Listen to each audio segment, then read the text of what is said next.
बन चुके हैं, आपका बहुत स्वागत है। आपका बहुत बहुत धन्यवाद और एबीपी न्यूज के सभी दर्शकों का बहुत बहुत धन्यवाद। कैसा चल रहा है आपका कार्यक्रम? बहुत अच्छा चल रहा है। हिंदू जग रहे हैं, लेकिन हम आपके प्रारंभिक में एक जगह टोकेंगे, हमने कभी भी धर्मांतरण नहीं करवाया, घर वापसी करवाई। घर वापसी करवाई है, ये जबरदस्त है। मतलब जिन्होंने दूसरे धर्म को अपना लिया था उनको वापस बुला, इसको घर वापसी करवाते हैं। लेकिन विरोधी दल तो यही बोलते हैं आपके बारे में, धर्मांतरण बोलने वाले तो कुछ भी बोल सकते हैं। अब जो लालच देकर के, पैसा देकर के, या हेल्थ का लालच देकर के, जो है हॉस्पिटल का लालच देकर के, विद्यालयों का लालच देकर के धर्म को परिवर्तन करवा, वो धर्मांतरण है। इतनी घर वापसी करवा के क्या करेंगे? पहले से ही इतनी बड़ी तादाद है हिंदुओं की, कहाँ है? घट गई है, लगातार घट रही है, उनकी लगातार बढ़ रही है, इसलिए हमको बहुत चिंता सता रही है। घर वापसी से क्या मिल जाएगा उनको? घर वापसी से ये मिलेगा कि उनकी जो तादाद बढ़ रही है, जिसकी दम पर वो हमको आपस में ही लड़वा करके राज करने की, फूट डालो राज करो, ये जो तरीका उन्होंने अपनाया था, उस तरीकों को तोड़ा जाएगा और भारत को भव्य बनाया जाएगा। तो ये जिम्मेदारी आपने अपने कंधे पे क्यों लेकर रखी हुई है? कुछ काम सरकार भी तो करेगी। सरकार जब करेगी तब करेगी कि, पर हम सनातनी होने के नाते, जागे हुए हिंदू होने के नाते, धर्म गुरु के नाते, हमारा धर्म है, धर्मो, भगवान श्री राम ने कहा धर्मो रक्षति रक्षिता, तुम धर्म की रक्षा करो, धर्म तुम्हारी रक्षा करेगा। तो एक हमारा वर्ग दायित्व नहीं है, बहुत से इस भारत के सनातनी हिंदू इस कार्य में लगे हुए हैं और हमारे साथ बहुत से लोग साथ में आगे बढ़ रहे हैं। उनका भाव मिला, स्वभाव मिला, उनका प्रभाव भी मिल रहा है और घर वापसी भी बहुतायत मात्रा में हो रही है। जो तर्ज पर भगवाई हिंद आप लेकर आए हैं शब्द, क्या है ये भगवाई हिंद? उन्होंने कहा कि गजवाई हिंद होना चाहिए। हमने कहा क्यों होना चाहिए? गजवाई हिंद होना चाहिए। राम का राष्ट्र गजवाई हिंद क्यों होगा? अगर होना ही है तो भगवाई हिंद होना चाहिए। अगर वो गजवाई हिंद मांगेंगे तो फिर हम भगवाई हिंद मांगे। इसलिए यह फायदा इसी में है कि आप ना हमें छेड़ो ना हम आपको छेड़े। कौन आपको छेड़ने जा रहा है, या हिंदुओं के समुदाय को कौन छेड़ने जा रहा है? जिन्होंने बहराइच की घटना की, जिन्होंने नूह और मेवात को जलाया, जिन्होंने मणिपुर को जलाया, जिन्होंने कोलकाता की उस बेटी का रेप किया, जिन्होंने श्रद्धा के 35 टुकड़े किए, जिन्होंने पालघर के संतों को मारा, जिन्होंने रामचरितमानस को बीच चौराहे पर जलाया, जिन्होंने राम को काल्पनिक कहा, जिन्होंने राम सेतु को काल्पनिक कहा, जिन्होंने राम मंदिर के और राम होने के सबूत मांगे, जिन्हें कृष्ण जन्मभूमि से दिक्कत है, जिन्हें भारत के संतों से दिक्कत है, जिन्हें गौ माता की दिक्कत है। हम वो लोग हैं जो गाय को रोटी खिलाते हैं, लेकिन इस देश में वो भी लोग हैं जो गाय के मांस के साथ रोटी खाते हैं। हमें उन लोगों से दिक्कत है। हम जगे हुए हिंदू हैं, इसलिए हम सनातन के पक्ष में खुल करके बोलते हैं, परिणाम जो भी हो, पर हम मानेंगे नहीं। जब नरेंद्र मोदी की सरकार बनी तो यह माना गया कि हिंदुओं की प्रचंड बहुमत से सरकार बनी। योगी आदित्यनाथ जब दोबारा सत्ता में आए तो भी माना गया। अलग अलग राज्यों में बीजेपी की सरकार है, तो हिंदू ये खतरे में कैसे आ गया? जब उनको ध्रुवीकरण की सियासत के लिए जाना जाता है, तो फिर आपको ऐसा क्यों लगता है कि मौजूदा सरकार के दौर में ही सरकार पर खतरा ज्यादा हो पक्ष या विपक्ष से हमारा विषय थोड़ा अलग है। सरकार अपना कार्य अपने लेवल से कर रही है, पहले की सरकार भी अपने लेवल से अपना कार्य कर रही थी, तो सरकार का विषय अलग है। हिंदू इसलिए खतरे में है क्योंकि हिंदू बटा है। हिंदू इसलिए खतरे में कि किसी एक हिंदू के ऊपर उंगली उठाते हैं, वो हम पर उंगली उठाते हैं, तो बाकी हिंदू चुप बैठ जाते हैं कि ये उंगली केवल बागेश्वर बाबा पे उठी।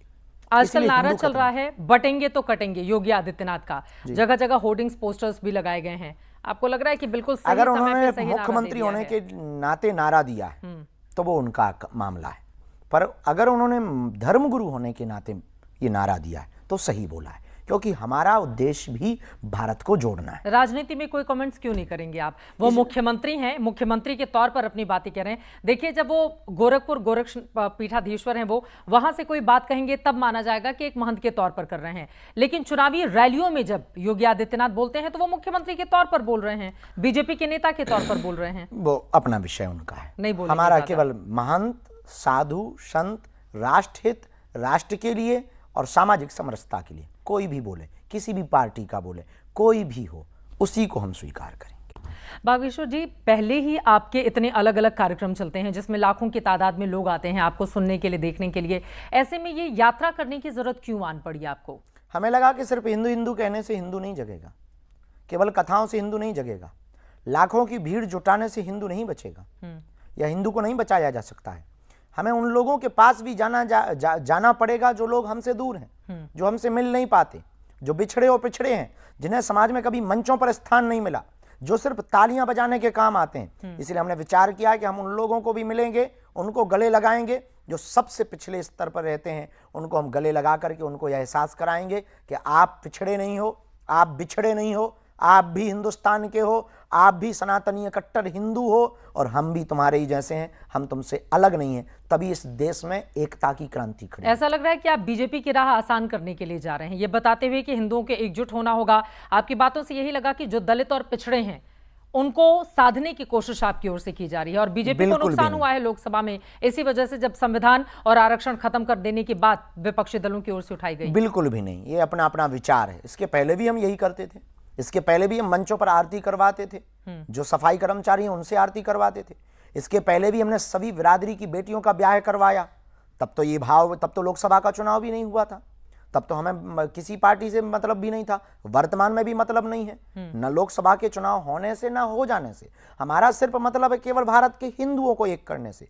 अब फायदा किसको होगा, क्योंकि ना तो उसमें कोई बीजेपी का आदमी करवा रहा है, ना बीजेपी कर रही है। उसको सिर्फ बागेश्वर धाम के सभी अनुयायी और हिंदुओं पर विचारधारा रखने वाले, हिंदुत्व के प्रति सजग और हिंदू विचारधारा और सामाजिक समरसता पर कार्य करने वाले लोग कर रहे हैं। जब बाबा बागेश्वर कहीं जाते हैं तो बीजेपी के कई नेता ड्राइविंग सीट पर बैठकर ड्राइव करते हुए उनको गंतव्य तक लेकर जाते हैं। उनकी अपनी तो बीजेपी को ही फायदा होगा इससे। वो अपनी अपनी श्रद्धा है, हर सब वर्ग के लोग हैं, हर पार्टी के लोग हमसे जुड़े हैं।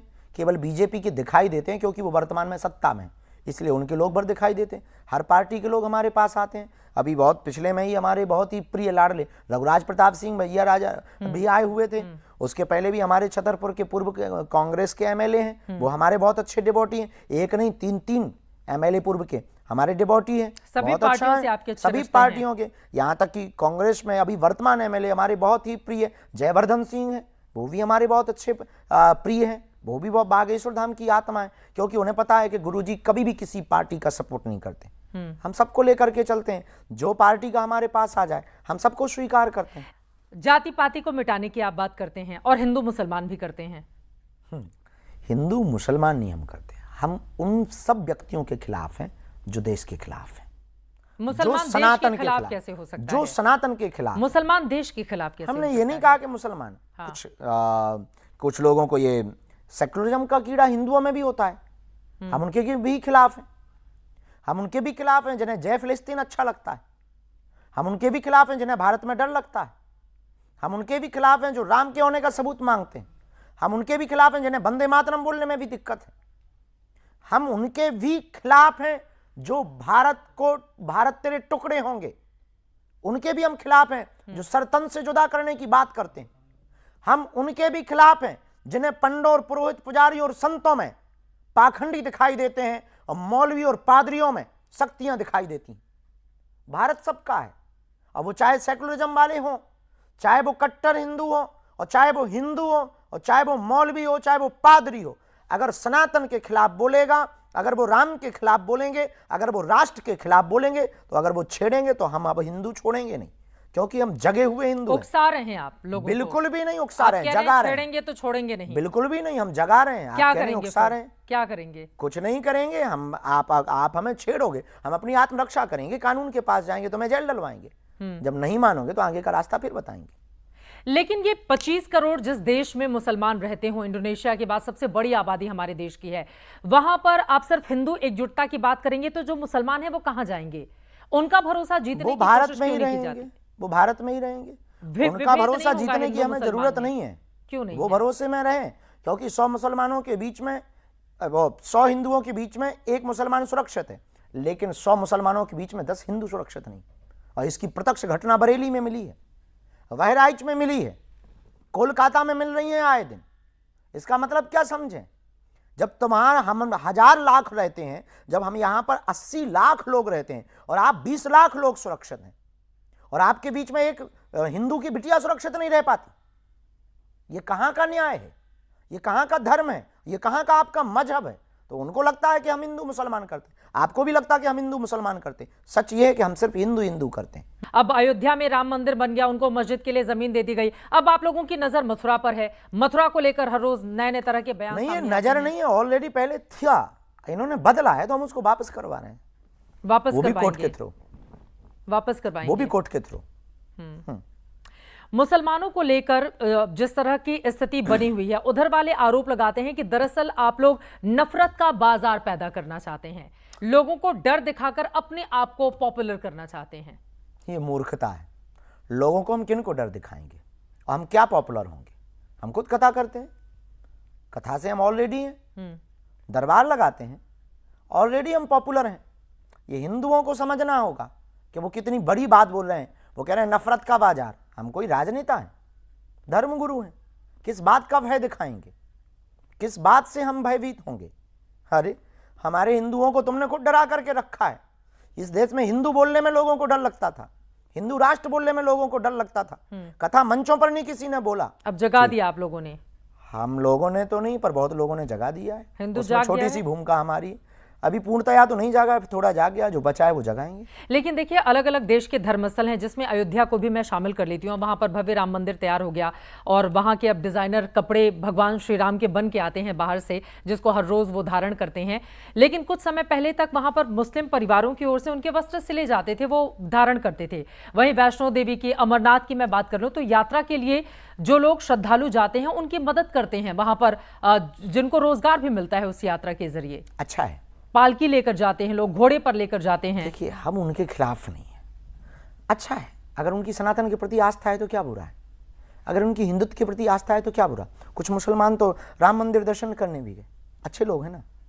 बहुत से लोगों ने, एक कोई मुस्लिम धर्मगुरु, उन्होंने तारीफ की कि पहली बार ऐसा धर्मगुरु देखा है कि जो अपनी बात को बहुत, अपने दोनों पक्षों की बातों को बहुत सत्य और यथार्थता के तरीके के साथ रखता है। जो मंदिर में दर्शन करने के लिए जाए वो मुसलमान अच्छा, और जो दर्शन करने के लिए नहीं जाए वो बुरा। बिल्कुल भी नहीं, ऐसा नहीं हमने कहा। जो जिसे राम मंदिर से दिक्कत है वो बुरा, जिन्हें हिंदू काफिर नजर आते हैं वो बुरा, जिन्हें हिंदुओं की बेटियों को उठाने में मजा आता है वो बुरा, जिन्हें श्रद्धा जैसे 35 टुकड़े करने में मजा आता है वो बुरा, जिन्हें भारत के टुकड़े करने की बात करने में मजा आता है वो बुरा, जिन्हें भारत को बांटने में मजा आता है वो बुरा। महाकुंभ का आयोजन होना है, जिसको लेकर अब आप लोगों की ओर से अपील की जा रही है। अखाड़ा परिषद ने भी कह दिया है कि मुसलमानों को दुकानें नहीं दी जाएं।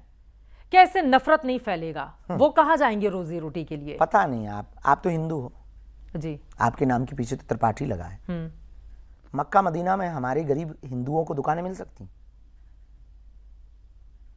हम पूछते हैं आपसे, नहीं ना। ईसाइयों के चर्च के सामने कैंडल की दुकान क्या हमारा कोई हिंदू लगा सकता है गरीब? नहीं ना।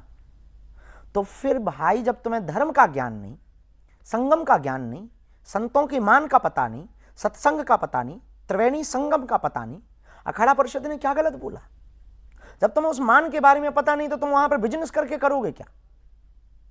कैसे आप हमारी पवित्रता को कायम रखोगे? पवित्रता के लिए ये बात एकदम ठीक है। लोगों ने हमारी बात पे बवाल मचा दिया कि आपने अखाड़ा परिषद का सपोर्ट कर दिया। लेकिन महाकुंभ में कभी ऐसा देखा नहीं गया है ना कि वहां पर यह कहा जाए मुसलमानों को, क्योंकि पहले हम लोग बहुत उदारवादी थे ना, तो आप लोगों ने मजे लिए ना। अब हम थोड़ी सी उदारता छोड़ रहे हैं। क्या करेंगे उदारता छोड़ देंगे तो? जो अभी कर रहे हैं वही करेंगे। दुकान नहीं लगाने देंगे। क्यों लगाने दें? हिंदुओं का मेला, और अगर कोई लगाएगा तो सनातनियों का मेला देश संविधान से चलेगा ना, बेझिझक चलेगा, कानून से चलेगा, संविधान से चलेगा, सरकार से चलेगा। संविधान ने सबको ये इजाजत दे रखी है कि जो कोई कहीं भी इस देश में आ जा सकता है, कहीं दुकान लगा सकता है। स्वतंत्रता बोली में, भाषा, हर चीज में दी गई है। बिल्कुल दी गई है। हम ये नहीं कहते कि नहीं दी गई है। इनके त्योहारों में, इनकी मस्जिदों के सामने तो नहीं लग पाता है। अगर स्वतंत्रता है तो सबको है, चलो करो। फिर आप लोगों के हाथ पैर फूलेंगे कि इससे दंगा होगा, वहीं क्या जरूरत है, और जगह दुकानें लगा लो, इतनी जगह तो हैं। फिर आप ये ज्ञान दोगे। इसीलिए काहे को बेफिजूली में आप प्रपंच कर रहे हैं। थूक कांडा है, मूत्र कांडा है, जिसको आप लोग थूक जिहाद बोलते हैं। हम लोग नहीं, देखा है इस देश ने। हम लोग बोलते नहीं है, इस देश ने देखा है ये हाल। लेकिन सिर्फ उसमें मुसलमान ही तो नहीं शामिल है ना। अभी हाल ही में एक और तस्वीर सामने आई थी जिसमें घर में काम करने वाली फिर आपने बयान को ठीक से सुना नहीं हमारे। हमने कहा गैर सनातनियों का प्रवेश वर्जित। अब गैर सनातनी में कोई भी हो सकता है, हिंदू भी तो हो सकता है। आप लोग मुसलमानों को डरा के क्यों रखना चाहते हैं? बिल्कुल भी नहीं डरा के रखना चाहते हैं। हम तो प्रेम से रखना चाहते हैं। अगर वो डर के रहना चाहते हैं, ये उनकी मजबूरी होगी। ऐसा काम मत करो। चोर डरते हैं, हम नहीं डरते हैं। अगर वो दुकान लगाएंगे तो फिर उनके साथ, फिर वही बात, वो दुकान लगाएं तो हम भी लगाएंगे। आप कहो तो ओपन, खुला हुआ बोलो तो कि हाँ चलो, हम आपके ही साथ चल देंगे, बाढ़ में गया, कथा वथा छोड़ के दुकानें शुरू करेंगे। हिंदू एकता की बात करने वाले धीरेंद्र शास्त्री हिंदू मुस्लिम एकता की क्यों नहीं बात करते हैं? हमने इस देश में किताबों में हमेशा यही पढ़ा, हिंदू मुस्लिम सिख ईसाई आपस में हम भाई भाई। इसी के अब एक कारण तो ये नए दुर्दशा राष्ट्र के तौर पर आप लोग इसको आगे बढ़ाना इसलिए तो चाहते ये हैं, दुर्दशा हुई है कि आप हिंदू मुस्लिम सिख ईसाई कर रहे थे, इसलिए इस देश का ये हाल हुआ है। सिख हमारा परिवार है, सिंधी जैन ये सब हमारे परिवार हैं, सनातन को मानने वाले सब हमारे परिवार। हमें मुसलमानों से भी दिक्कत नहीं है, ईसाइयों से भी दिक्कत नहीं है, लेकिन आप इस हिंदू मुस्लिम सिख ईसाई की पंक्ति का फायदा नहीं उठाएंगे। इसका फायदा उठाया है, इसलिए हमें दिक्कत है। इसलिए हम हिंदू मुसलमान एक होने की बात नहीं करते, हमें पहले हिंदुओं को एक करना है। कि ये जो पोटली है जिसको आप लेकर चलते हैं, क्या इसमें मुस्लिम समुदाय के लिए कुछ नहीं है? सबके लिए है, स्वीकार करने वाला तो हो। क्या है जो लोग स्वीकार करना चाहते हैं उनके लिए क्या है? अरे उनके लिए माला है, मुगदर है, उनके लिए हनुमान जी का इसमें विग्रह है। फिर यही घर वापसी करवाएंगे ना, मतलब ये कहेंगे चले अगर वो कर लेंगे, 400-500 साल पहले उनके भी पूर्वज हिंदू ही थे, रामलाल श्यामलाल, कर लेंगे तो क्या दिक्कत हो जाएगी? ये जो बातें आप लोग कहते हैं वो मानने को तैयार नहीं है ना। आप लोग कहते नहीं है कि इनके पूर्वज अब हिंदू थे, कोई हिंदू थे। बेटा बाप को ना माने तो उसमें बाप की क्या गलती है? आप भी ऐसे ही प्रश्न कर रही हैं, वो अपने बाप को नहीं मान रहा है, आप बाप उनकी हैं। गलती। हम तो नहीं है, हमारा सनातन। उलेमा बोर्ड के प्रदेश अध्यक्ष की ओर से कहा गया, जब आप मुस्लिमों को कहते हैं कि नहीं आप नहीं लगाएंगे इस तरह की दुकानें महाकुंभ के अंदर, तो उन्होंने आपके बयान को कोट करते हुए कहा है कि जब आपकी बहन की शादी के लिए पैसे नहीं थे, चूंकि आपने बहन शब्द का इस्तेमाल किया, तो आपने मुस्लिम दोस्त से पैसे लेकर विवाह संपन्न करवाया था। उन्होंने दिए थे, मुस्लिम दोस्त ने दिए थे। हाँ, मित्रता हमारी है अभी भी। हमने फिर कहा कि हम मुसलमानों के खिलाफ नहीं, हमारी मित्रता है, हमने उसको भी दिए। लेना देना है मित्रता में धर्म और जाति कहां से आ जाती है? फिर वही बात, हमने तो कहा नहीं कि वो मुसलमान है, हमारा मित्र है, हमने सिर्फ ये कहा। लेकिन वो मुस्लिम थे ना धर्म से। उससे क्या है, मित्र तो मित्र होता है। तो उस समय पैसे लेने में संकोच नहीं हुआ आपको? हमने भी उनको दिए हैं, उनको भी कोई संकोच नहीं हुआ है। मित्रता में लेना और देना नहीं होता है। लेकिन अगर वो अमानवीय कृत्य करते, अगर वो आतंकवादी बातें बोलते, अगर वो वंदे मातरम बोलने में उन्हें दिक्कत होती, अगर वो जय फिलिस्तीन के नारे लगाते, तो वो सोने के भी होते, तब भी हम उनकी तरफ निगाह उठा के नहीं देखते। चलिए, ये तो बहुत कड़े कड़े और बड़े बड़े सवाल हो गए, बहुत गंभीर सवाल। हालांकि बाबा बागेश्वर इसके लिए जाने नहीं जाते हैं, जब वो मंच पर बैठते हैं तो बड़े अलग अलग तरह के लोगों से उनका सामना होता है। अब मैं जरा आ जाती हूँ उस रूप में जिसमें आप बड़े चुलबुले से दिखाई देते हैं, महिलाओं के साथ उनके मन की बात, बच्चों के साथ उनके मन की बात, जो युवा आते हैं आपसे सवाल पूछते हैं उनको उनके बारे में जानकारी देते हैं। तो ये जो अलग अलग रंग है धीरेंद्र शास्त्री के, कहाँ से आते हैं? हम तो एक ही हैं, बस जैसे नेचुरल है हम, वास्तविक, मतलब हमसे जो है सो बस वो है, मुंह फटा नहीं है, जो अंदर है वो बाहर है, कुछ छिपा नहीं पाते, हम कंट्रोल नहीं कर पाते हैं। वो बिल्कुल मतलब ऐसे लाडले की तरह आपको प्यार दुलार भी करती हैं। उनकी बातों में लगता भाई है हैं, किसी के हम बेटा हैं, तो उनके अंदर वो ममत्व झलकता है। तो वो ये भी पूछते हैं कि शादी विवाह कब होगा संपन्न आपका? जल्दी होगा, बहुत प्रश्न हो गए। मुझे लग रहा है कि अब आपको बता देना चाहिए। अब आज वो तारीख आ गई है जब धीरेंद्र शास्त्री इस देश को बताएं कि कौन है वो लड़की और कब होने जा रहा है विवाह। वो तो हम ही को अभी पता नहीं है। ये ऐसा कैसे हो सकता है? आपने कहा कि जल्द संपन्न होने जा रहा है और खुद को पता नहीं, ऐसा कैसे हो सकता है? वो हमारी माताजी करेंगी ना, उन्होंने अभी तो ऐसा कुछ हमें बताया नहीं है। अरेंज मैरिज होगी आपकी? अरेंज मैरिज होगी, माताजी पसंद करेंगी? हाँ, ये तो तय है, माँ, बाबूजी और गुरुजी। हम अपने सनातन परंपरा को नहीं छोड़ेंगे, जो हमारी परंपरा है उसमें माता पिता जो आज्ञा देंगे। अरेंज मैरिज होगी, लेकिन जल्दी होगी। अब उसके ही सवाल सुनेंगे। नहीं, अब आपको पूरी बात बतानी पड़ेगी। कब होंगे विवाह संपन्न, कब होगा, वो तारीख कौन सी होगी? इसी साल हो जाएगा, 2 ही महीने बाकी हैं, या 2025 की शुरुआत में हो जाएगा? ये कह नहीं सकते। अगर 25 निकल गई तो फिर आप कहोगे बाबा जी झूठी निकले। के सवालों का सामना आपको करना पड़ता है। आते हैं कुछ बेहुदी आते हैं, कुछ बेहुदा बोलने लगते हैं। एक कोई घटना थी, बाहर की थी, कहाँ की थी पता नहीं, वो पड़ गई थी पीछे, कई दिनों तक धाम पे रुकी रही। फिर वो बोली कि हमको शादी करनी है। हमने कहा बहन जी क्षमा करो। कोई आपसे शादी के लिए कहेगा तो आप उसको कहेंगे बहन जी क्षमा करो? इसलिए क्षमा करो कि उनकी आयु हमारी माताजी की समय की थी। कितनी उम्र थी उनकी? अब वो माताजी जैसी दिखती थी ना, उनका बहन जी क्षमा करो। कोई और कितनी उम्र थी उनकी? अब उम्र एग्जैक्टली तो पता नहीं है। बुजुर्ग थी? मतलब एजेड थी बहुत। और वो आपसे विवाह करना चाहती थी? अब वो उल्टा ये भी कह रही थी कि हम अपने पति को तलाक दे रहे हैं। फिर हमने कहा कि हमें अब आप क्षमा करो, कृपा करो हम पे, कृपा बरसाओ पे। पुलिस के पास भेजा हमने, पुलिस से डांट लगवाई। हम कही ये हमारी पीछे पड़ी, इसको हटाओ। अच्छा ठीक है, अभी आपकी दिनचर्या क्या है सुबह से लेकर शाम तक की, अगर मैं जानना चाहूँ? बदल गई, बीच में हम सुधर गए थे, फिर बिगड़ गए हल्के हल्के। क्या सुधार किया था खुद में? ये सुधार किया था कि हम 10 बजे रात को मिलना बंद कर देते थे सबसे, सो जाते थे, जल्दी मॉर्निंग में उठ जाते थे। 6 बजे से मीटिंग, धाम की मीटिंग शुरू करते थे। 8 बजे 8:30 बजे दरबार लगाते थे, 11 बजे तक दरबार लगाते थे, 3 घंटे विश्राम करते थे। शाम को भभूति बांटते थे, गंभीर लोगों को मिलते थे। इसके बाद में फिर थोड़ा सा क्रिकेट खेलते थे। अब बदल गई है, अब फिर से थोड़ा थोड़ा बिगड़ गए हैं, लेकिन अब व्यस्तता ज़्यादा बढ़ गई ना, ये पद यात्रा वाली। खान पान में अपना कैसे ध्यान रखते हैं आप? खान पान अच्छे हैं, पहले थोड़ा पेट बढ़ रहा था, फिट हो गए, फिर से 4 किलो घट गया है। कुछ करते हैं इसके लिए अलग से? नहीं। फिटनेस का ख्याल कैसे रखते हैं आप? फिटनेस का ध्यान का पीछे कुछ भी नहीं, फलाहार खाते हैं एक टाइम, और सलाद बहुत ज़्यादा खाते हैं, और रात्रि को कम रोटी या चावल थोड़ा ले लेते हैं, दाल चावल या कड़ी चावल या 1-2 रोटी ले लेते हैं। क्रिकेट खेलते हैं तो उससे व्यायाम भी हो जाता है शरीर का। फेवरेट क्रिकेटर कौन है आपका? कुछ थे, अब हमारे वाले सब रिटायर्ड हो गए, सन्यासी हो गए। सारे लोग जो बहुत सीनियर लोग थे, अभी वाला कोई नहीं। अभी वाला कोई नहीं। फिल्में देखने के शौकीन नहीं? लेकिन आप ऐसे शेरो शायरी या कुछ ऐसी लाइनें देते हैं जिसमें लगता है कि नहीं, आप बहुत देखते होंगे, गाने सुनते होंगे और पिक्चर देखते होंगे, नहीं है ऐसा? नहीं, हम तो वो पढ़ते रहते हैं मोबाइल में, हमको पढ़ने का बहुत शौक है। ठीक है, इसके पहले कि मैं कार्यक्रम का समापन करूं, एक सवाल। अभी हाल ही में एक वीडियो बहुत वायरल हुआ था जिसमें रामभद्राचार्य जी ने एक छोटे जो बालक हैं उनको मंच से उतार दिया था, अगर आपको जानकारी मिली हो, जो खुद भी। हाँ, तो क्या है प्रतिक्रिया? क्योंकि वो खुद भी इसी तरह का प्रवचन या ईश्वर की भक्ति में लीन रहते हैं। पता नहीं हमें उस बारे में क्या हुआ था, वहाँ हम थे नहीं, और हमारी गुरुजी से इस विषय पे बात नहीं हुई। पर जो हमें गुरु भाइयों से पता लगा कि वो कथा मंच में आए थे, तो वो आशीर्वाद ले चुके थे ऑलरेडी पहले से, और फिर वो कथा मंच पे आए, तो बीच कथा में गुरुजी आरती के समय पर वृंदावन की कथा थी, परम पूज्य श्री कृष्णचंद्र ठाकुर जी के यहाँ पर, हमारे बहुत ही अच्छे प्रिय भ्राता हैं श्री आचार्य पूज्य श्री इंद्रेश उपाध्याय जी, उनके यहाँ कथा थी। तो पूज्य ठाकुर जी बोल रहे थे, तो वो बालक बीच में जयकारे लगा रहा था और रील बनाने के चक्कर में नज़दीक जा जाके ऐसे ऐसे कर रहा था।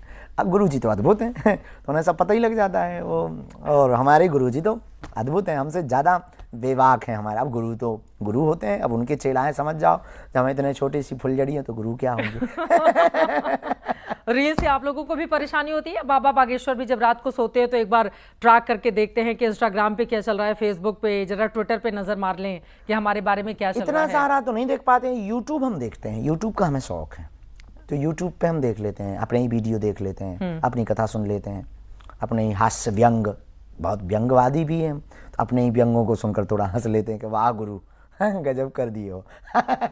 अपने ही व्यंग सुन लेते हैं, और कभी कभी इन महापुरुषों को सुन लेते हैं, वीडियो में सुनते हैं। जब आप महापुरुषों को सुनते हैं या जब लोग आपसे आते हैं मुलाकात करने के लिए, तो क्या आपको भी, क्योंकि कई बार मैंने महिलाओं को ये कहते हुए सुना है कि आपके भीतर देवता का अंश है, आप उनके अंश को लेकर आगे बढ़ते हैं, आशीर्वाद दे दीजिए, एक बार मैं आपके चरण छू लूँ, तो आपको ये भान होता है? हाँ, हम सिर्फ प्रार्थना करते हैं, हमारे पास ऐसी कोई, हमें तो आभास नहीं, हमें गुरु की कृपा का पता है कि गुरुदेव की दया है, गुरु के चरणों का आशीर्वाद है। हनुमान जी भगवान की जो श्री हनुमान जी की परंपरा है, अष्ट सिद्धियों की जो विधा है, उस विधि को करते हैं, हनुमान चालीसा पढ़ते हैं, छोटी मोटी साधना जो गुरु जी ने दे रखी वो करते हैं। बाकी हम तो साधारण आदमी हैं, प्रार्थना करते हैं, लीला उनके द्वारा हो जाए। ठीक है, चलते चलते एक गीत आप सुनाएंगे, लेकिन उसके पहले एक महत्वपूर्ण सवाल जो छूट गया था, जातिगत जनगणना को लेकर इस देश में अलग तरह की पॉलिटिक्स चल रही है, उस पर क्या है आपके विचार? जाति जनगणना नहीं, जनसंख्या की जनगणना होनी चाहिए, हमारा विचार ये है। वो तो होगी 2025 में। बस जातिगत जनगणना हमें तो नहीं लगता कि उचित है, उससे क्या होगा, विद्रोह उत्पन्न होगा, उससे फिर विवाद शुरू होंगे। बिहार में तो करवाया गया, अब उनका अपना मत है, सरकारों के खिलाफ क्या कह दें, सरकार अपने अपने लेवल से देखती है, अब ये सरकार क्या करेगी पता नहीं। जातिगत जनगणना में यह है कि जो समाज के आखिरी छोर पर खड़ा हुआ व्यक्ति है, उसको मदद मिलेगी। फिर तो 2 जातियां बना दो, हमने बहुत से उसमें कोर्ट्स में भी बोला है, और हम आपको भी बोलते हैं 2 जातियां बना दो, एक अमीर की एक गरीब की, ये जनगणना करा दो, झंझट खत्म। देश में गरीब कितने हैं, अमीर कितने हैं। लेकिन विरोधी दल तो एकदम अडिग हैं बिल्कुल कि जातिगत जनगणना करा के रहेंगे। मूर्खता है, अब हम नहीं कह सकते हैं, ये मूर्खता है, ये चाहे करो, मूर्खता अब पता नहीं है कौन लोग हैं, पर अमीर और गरीब की जनगणना करवा दीजिए। अगर आप हमारी और अगर वो लोग डटे रहे कि नहीं होनी ही चाहिए तो हम क्या कहें, वो उनकी अपना मत है। अच्छा ठीक है, चलिए तमाम मुद्दों पर आपने हमारे साथ बातचीत की। अब चलते चलते कोई एक गीत या कुछ ऐसी लाइनें जो हमारे दर्शकों के लिए आप सुनाना चाहेंगे कार्यक्रम के अंत में? ऐसे बहुत ज़्यादा गीत तो हमको आते नहीं, पर एक बागेश्वर धाम का गीत आता है, हम उसको बहुत गाते हैं, वही सुनाते हैं। सुनाइए। उसको हम नहीं लिखा है। अरे बागेश्वर में जिसका आना जाना हो गया, वो ही मेरे बाबा का दीवाना हो गया। हाँ, बागेश्वर में जिसका आना जाना हो गया, वो ही मेरे बाबा का दीवाना हो गया। आते दरबार में जो अर्जी लगाते हैं, बालाजी दयालु उनको गले से लगाते हैं। बालाजी दयालु उनको गले से लगाते हैं। जिनका मेरे बाबा से याराना हो गया, वो ही मेरे बाबा का दीवाना हो गया। आप अपनी अर्जी कौन से लगाते हैं बाबा के दरबार में, हनुमान जी के सामने? सभी सुखी रहें, सबका मंगल हो, सनातनी हिंदू एक हो जावे और भारत हिंदू राष्ट्र हो जाए।